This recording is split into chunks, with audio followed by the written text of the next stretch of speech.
Hello guys, ഞാൻ ഇന്ന് ഉണ്ടാക്കാൻ പോകുന്നത് പംകിൻ സോസ് പാസ്തയാണ്. അതിനു വേണ്ടി ഫസ്റ്റായിട്ട് നമ്മൾ പാസ്ത വേവിച്ച് വെക്കണം. പാസ്ത ഒരു ഹാഫ് കപ്പ് പാസ്ത വേവിക്കുന്നുണ്ട്. അതിനുശേഷം ഞാൻ കോക്കനട്ട് ക്രീം ഉണ്ടാക്കി. കോക്കനട്ട് ക്രീം ഇതിനാവശ്യമാണ്. പിന്നെ പാസ്ത നമ്മൾ സ്ട്രെയിൻ ചെയ്ത് വെക്കണം.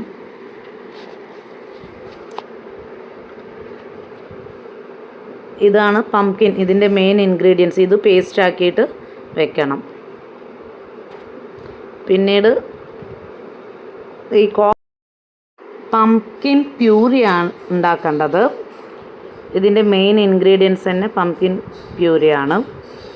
പാസ്ത വേവിച്ച് വെച്ചത്, പിന്നെ വെളുത്തുള്ളി, ഉള്ളി, ചില്ലി ഫ്ലേക്സ്, കോക്കനട്ടിൻ്റെ ക്രീം, അമൂൽ ഗീ, നെയ്യിലാണ് ഉണ്ടാക്കുന്നത്.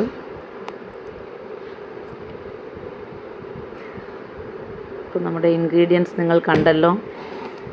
ഫസ്റ്റ് ഒരു പാൻ അടുപ്പത്ത് വെച്ച് ചൂടാവുമ്പോൾ നെയ്യ് ഒഴിക്കണം. നെയ്യിലാണ് നമ്മളിത് ചെയ്യുന്നത്. നെയ്യില്ലെങ്കിൽ ബട്ടർ ആയാലും മതി. നെയ്യ് ചൂടാവുമ്പോൾ വെളുത്തുള്ളി ചോപ്പ് ചെയ്തത് ഇടുക. പിന്നെ കുറച്ച് ഉള്ളി, സവാള നീളത്തിൽ അരിഞ്ഞത് ഇടണം. ഇത് രണ്ടും കുറച്ച്, പിന്നെ ചില്ലി ഫ്ലേക്സ് അതും ഇടണം. ഇതൊന്ന് ചെറുങ്ങനെ വഴറ്റിയിട്ട് അതിൻ്റെ ഒരു ലൈറ്റ് കളർ ചേഞ്ച് ആകുമ്പോൾ നമ്മൾ പംകിൻ പ്യൂരി ഒഴിക്കണം. അതിൻ്റെ പച്ച സ്മെല്ല് മാറുന്നത് വരെ അതൊന്ന് വഴറ്റിയെടുക്കണം. മത്തങ്ങയുടെ സ്മെല്ല് മാറുന്നത് വരെ.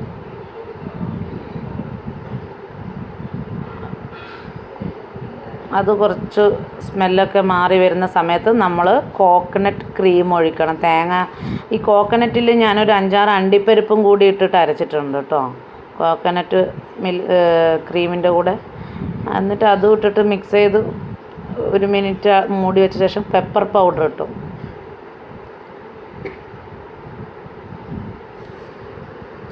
പെപ്പർ പൗഡർ ഇട്ടതിന് ശേഷം ഞാൻ പാസ്ത അതിലേക്കിട്ട് മിക്സ് ചെയ്തു.